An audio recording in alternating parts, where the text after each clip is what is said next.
La sabiduría es un reflejo de la luz eterna, un espejo sin mancha de la actividad de Dios, una imagen de su bondad aún siendo sola, lo puede todo sin salir de sí misma, todo lo renueva, en todas las edades, entra en las almas santas y forma en ellas amigos de Dios y profetas.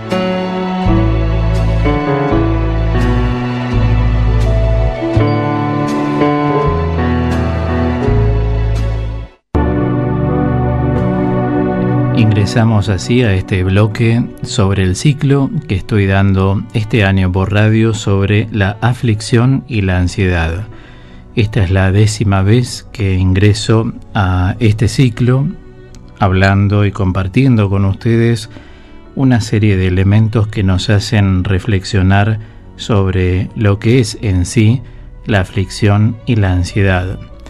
Siempre recordemos aquella diferencia que marqué al principio, ¿no?, del ciclo, la diferencia entre la aflicción y la depresión. No es lo mismo. Hay dos cosas fundamentales que diferencian lo que es la depresión de la aflicción. O sea, estar deprimido no es lo mismo que estar afligido a la luz de la ciencia. La depresión se remite al pasado. Siempre uno se deprime de cosas que han pasado. En cambio, uno se aflige en relación a cosas que suceden en el presente. Cuando la persona dice estoy afligida, se está refiriendo a algo que le ocupa y preocupa en el presente. Por otro lado, la segunda diferencia es que la depresión siempre tiende como a amplificar, a potenciar el objeto que se experimenta intrapsíquicamente como pérdida dentro de la mente humana. Ya sea un duelo, ya sea un trabajo, ya sea una traición afectiva, etc. Siempre es en relación al pasado, pero también se magnifica el objeto perdido mucho más. Por eso la persona entra en depresión y esto es lo que hay que tratar de evitar, de nunca entrar en depresión. Porque la mente tiende a insuflar demasiado, lo que nosotros podemos llamar hoy aritméticamente 2 centímetros.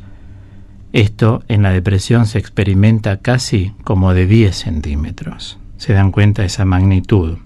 En cambio, en la aflicción siempre hay una proporción en la reacción a la magnitud de la pérdida. Es una proporción normal, no es patológica. Cuando es patológica, cuando uno la potencia más de lo que debe potenciar.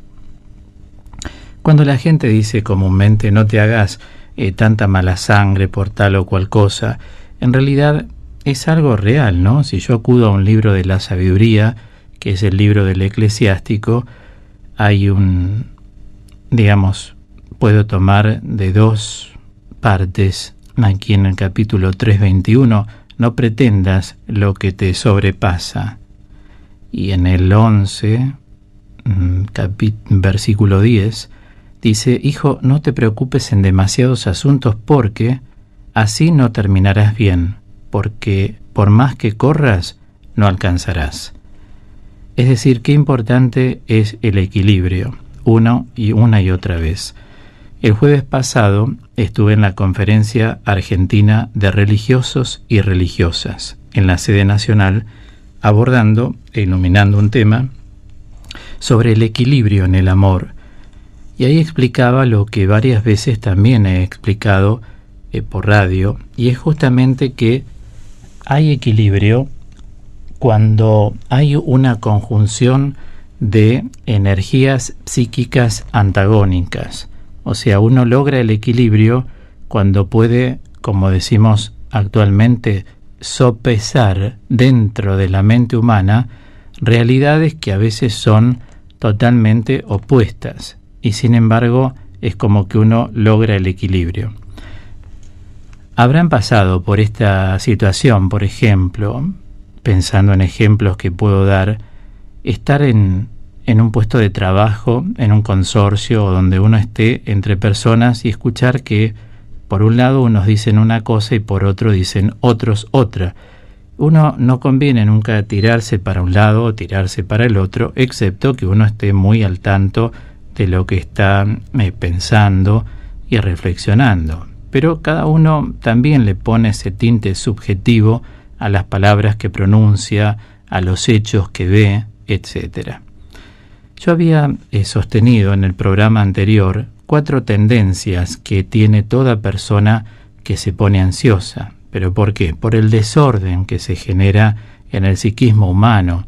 El psiquismo es fundamental mantenerlo equilibrado porque ¿qué hacemos si perdemos el control de la mente? Cuando uno pierde el control de los sentimientos, con la mente puede asirlos. Asirlos me refiero a agarrarlos, tomarlos. En cambio, cuando uno pierde el control de la mente, pierde todo, porque la capacidad intelectual es muy importante aplicarla. Y cuando me refiero a capacidad intelectual, me refiero al uso del intelecto. No estamos hablando de algo académico. No me refiero a ese sector, porque hay mucha gente con títulos académicos que son muy maduros, son personas insensatas, o sea, el título no hace a una persona. Me refiero a la capacidad dada por Dios a todo ser humano, que es el uso de la inteligencia. Uno con la mente puede llegar a equilibrar y puede llamarse al silencio. El silencio es un gran amigo siempre en la espiritualidad de cualquier persona, como un buen consejero, ¿no?, que uno puede tomar para poder disponerse a Dios, a pesar que, como decía San Juan de la Cruz a Santa Teresa de Jesús, Dios escribe derecho sobre renglones torcidos. O sea, muchas veces uno en un estado de desazón puede recibir un aliento de Dios realmente potente. En un estado de tristeza puede recibir un restablecimiento de Dios muy fuerte. El espíritu realmente tiene su propia moción, o sea, su propio movimiento. Dios no se basa en algo. Cuando quiere lo hace, pero no necesita de un instrumento, en el caso de inspirar, ayudar para hacerlo, ¿no?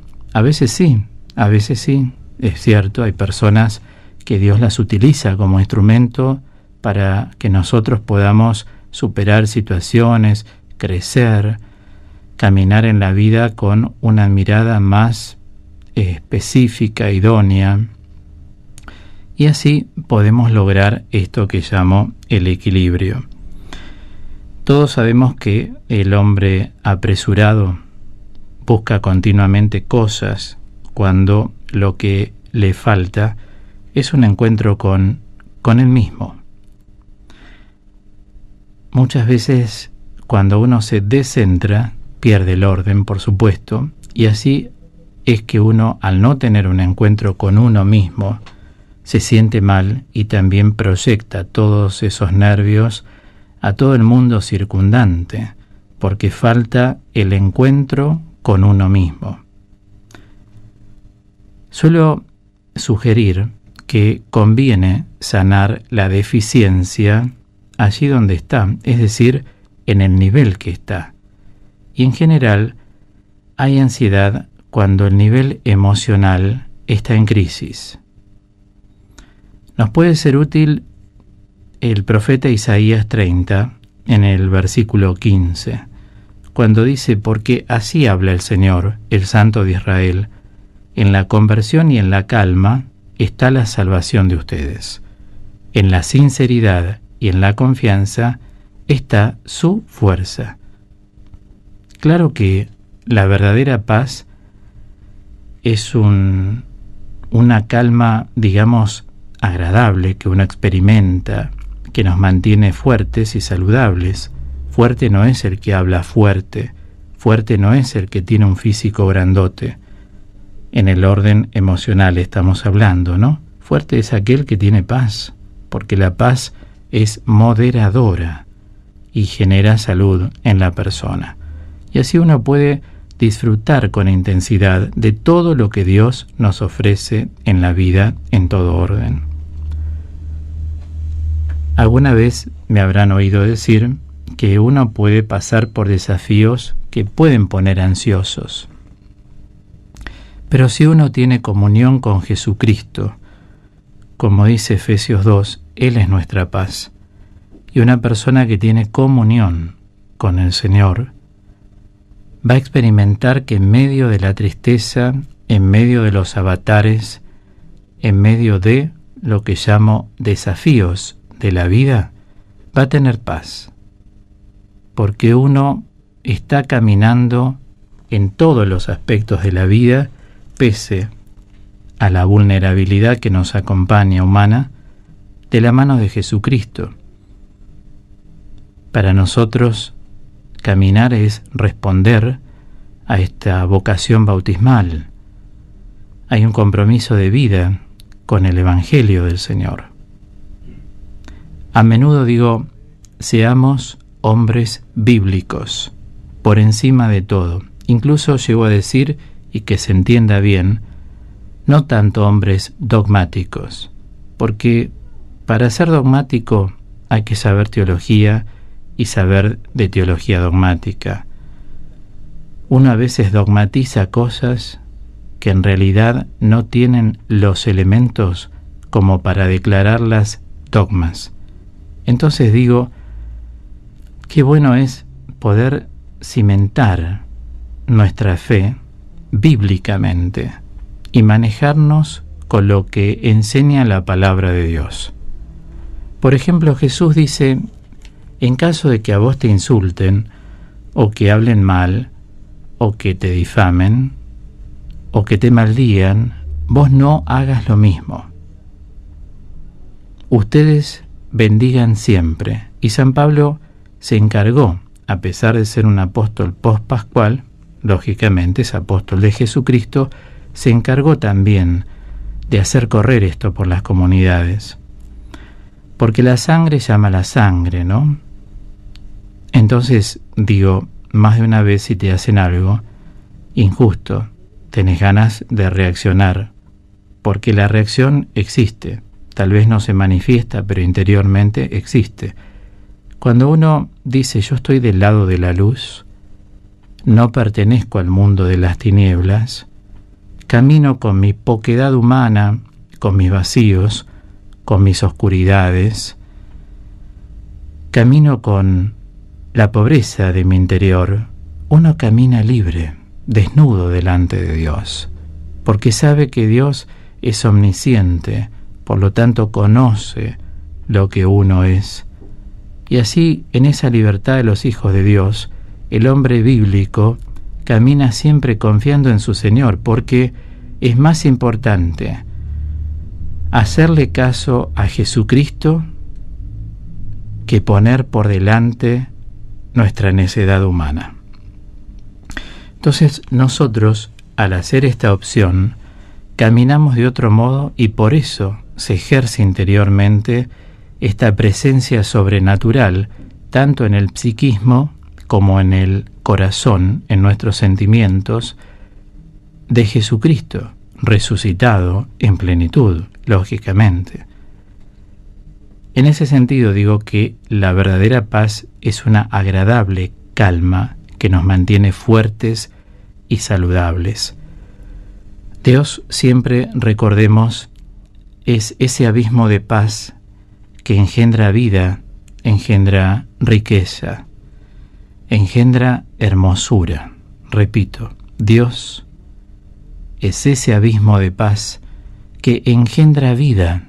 Una persona que es de Dios tiene proyectos, aunque sea para mañana, para pasado, para el mes que viene, el proyecto de ir al retiro, el proyecto de ir a misa, el proyecto de cosas que te hacen bien, estudiar algo que necesitas para tu vida, proyectos, hacer un viaje, pensar en un veraneo, en un descanso, vida, vida, vida. Dios, digo, es ese abismo de paz que también engendra riqueza. ¿Cuál es la riqueza de Dios? Sus dones, sus cualidades espirituales que comparte generosamente con todas sus criaturas. pero especialmente con los más humildes de corazón, siempre entendiendo la humildad bajo aquella concepción del libro del Sirácidas en la literatura sapiencial. Humilde es aquel que reconoce su propia fragilidad. Dios ve eso, ve que uno no es soberbio, sino que uno, en la intimidad íntima del corazón, uno es humilde. Entonces Dios va y actúa. Al decir uno, hablo, por supuesto, impersonalmente, ¿no? Cualquiera de nosotros.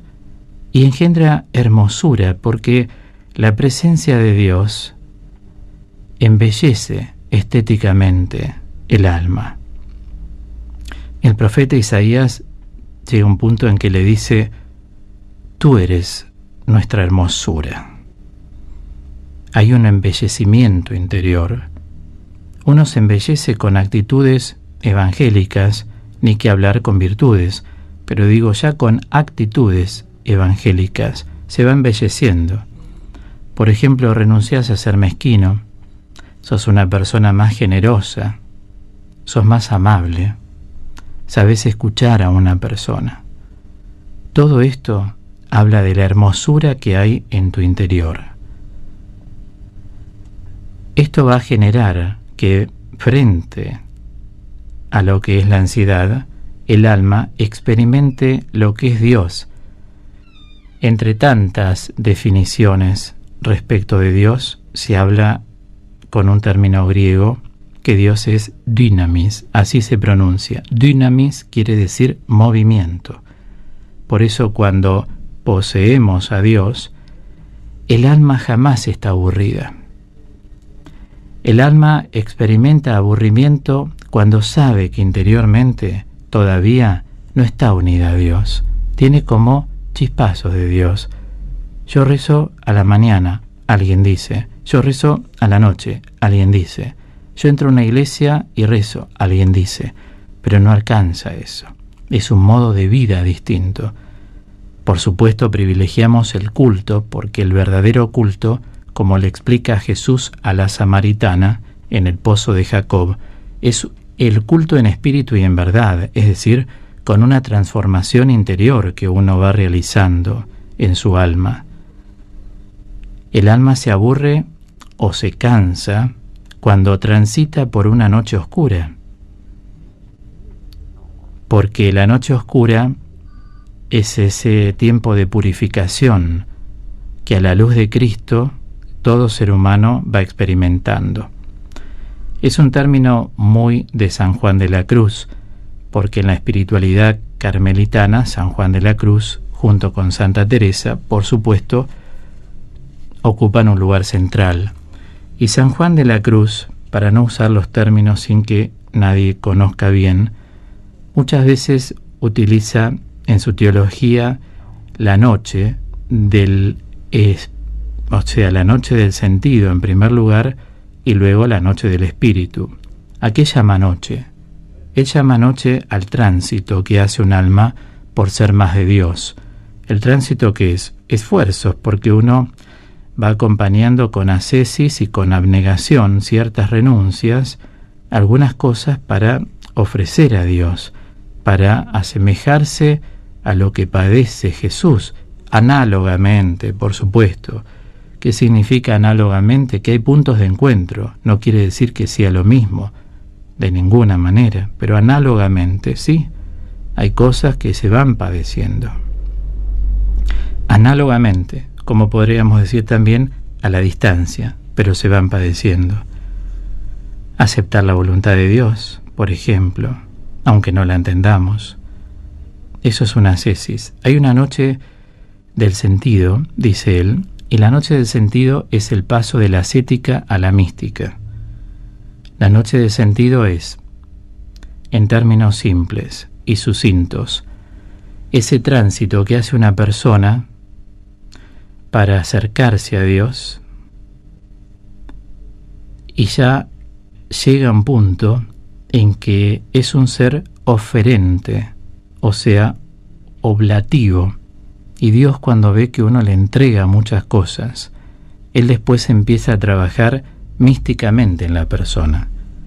empieza como a seducir al alma con un tono de frescura, de gozo interior y de bienestar que solamente la persona que tiene esta experiencia que lleva su tiempo puede llegar a desdoblar en palabras lo que significa esto, el pase de la ascética a la mística.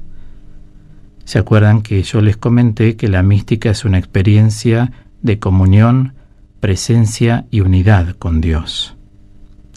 Y la noche del Espíritu justamente es el último recorrido que queda en la persona que va siguiendo a Cristo y está en el camino. Son como los albores de una espiritualidad bien construida y bien vivida, basada específicamente en el amor, jamás en la neurosis. Una cosa es espiritualidad y otra cosa es espiritualismo. Esto es espiritualidad. Entonces digo, el alma se cansa cuando transita por una noche oscura, de lo contrario, es mocionada por el Espíritu Santo. Siempre, vos te caes y notás que Él te levanta, te entristeces y vos notás que Él te da momentos de gozo. Estás perturbado y Él te da la paz. Parece que todo se acababa y todo se vuelve a levantar, porque Él es vida, Él es el árbol de la vida. Por lo tanto, el que sigue a Jesús sabe que sigue al árbol de la vida y engendra vida. Él es vida. Yo soy la vida, lo ha dicho. No olvidemos que la actividad más intensa es la actividad del corazón. El corazón que posee a Dios, aunque sea parcialmente, para manejar términos medios y no extrémicos, no se adormece. O sea, frente a la vida, sea cual fuere su situación, toda persona que es de Dios experimenta que el poder de Dios no conoce caducidad y sabe que Dios no está ajeno a nada de lo que nos pasa. Recuerdo alguna enseñanza de muy jovencito en los grupos de adolescentes y juveniles en parroquia, ¿no? Cuando una vez un sacerdote, que en paz descanse, que ha sido mi primer acompañante espiritual, el padre Salvador Guida, de los misioneros de los Sagrados Corazones, nos contó que San Luis Gonzaga, en una oportunidad, jugando, era un muchacho, seminarista jesuita, alguien lo paró, otro sacerdote, y le dijo, ¿y qué pasaría si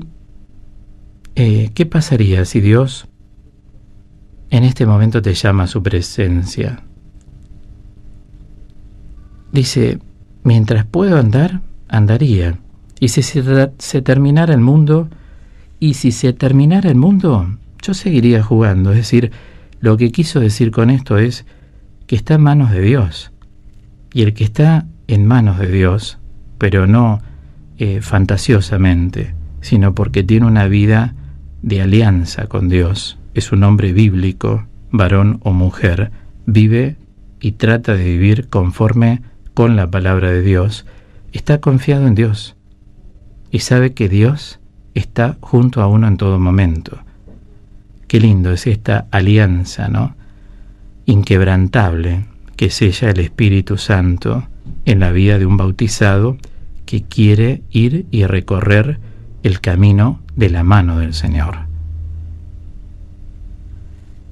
Siempre tengamos cuenta que la ansiedad nos convierte en personas superficiales, porque nos mueve a pasar rápidamente de una cosa a la otra, sin llegar a la profundidad de nada. Desde una conversación, un trabajo, una profesión, si uno le hace caso a la ansiedad, todo es salpicado. Por eso yo les mencioné en el programa del domingo pasado que en la ansiedad se da lo que se llama el sentimiento de prisa. Hoy lo repasamos.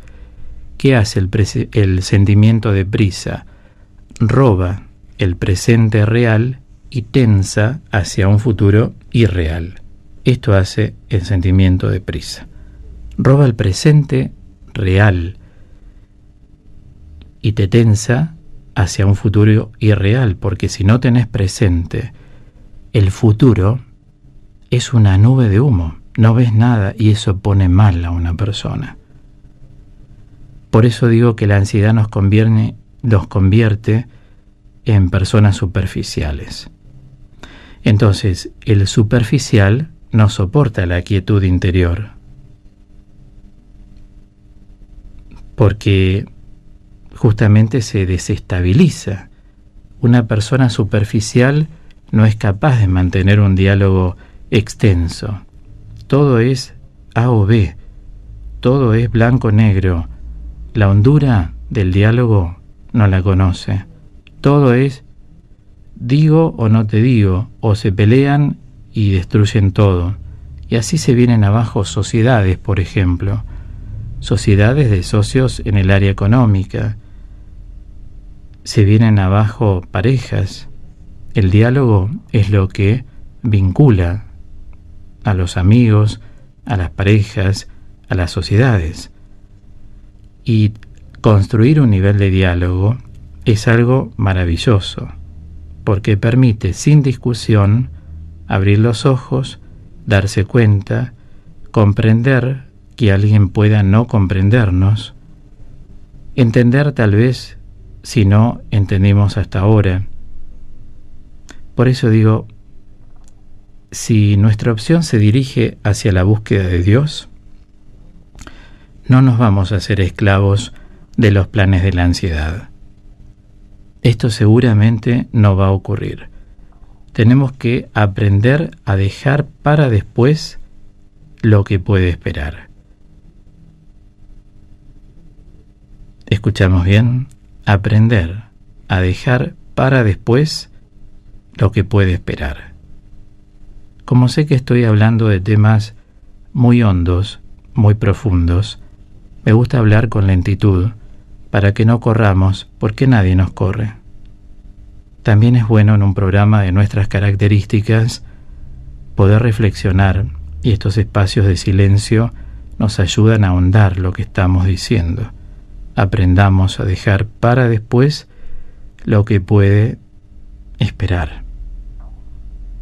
Así, en la existencia reina un orden lleno de vida, porque el que está enseñoreando nuestra vida es justamente el buen pastor. Por eso le ofrecemos al Señor Buen Pastor este tema en la voz de Jaime Murrell, Eres Señor.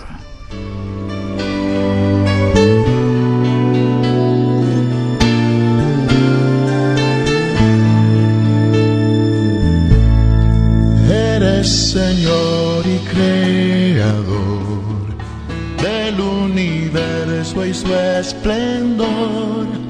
Me has dado vida y amor, siempre te ofreceré el honor, mi Señor.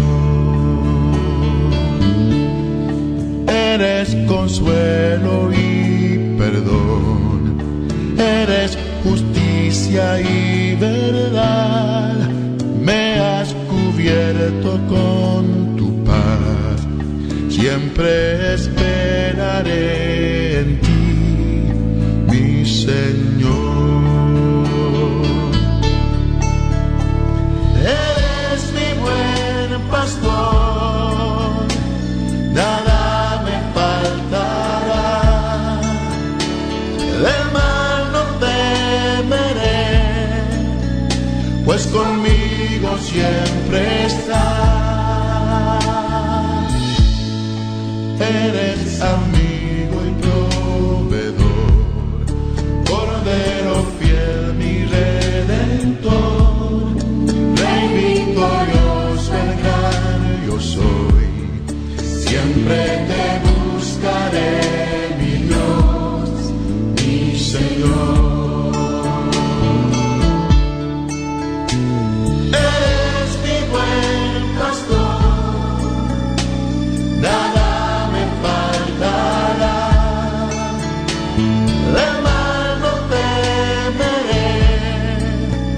pues conmigo siempre estás.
Consuelo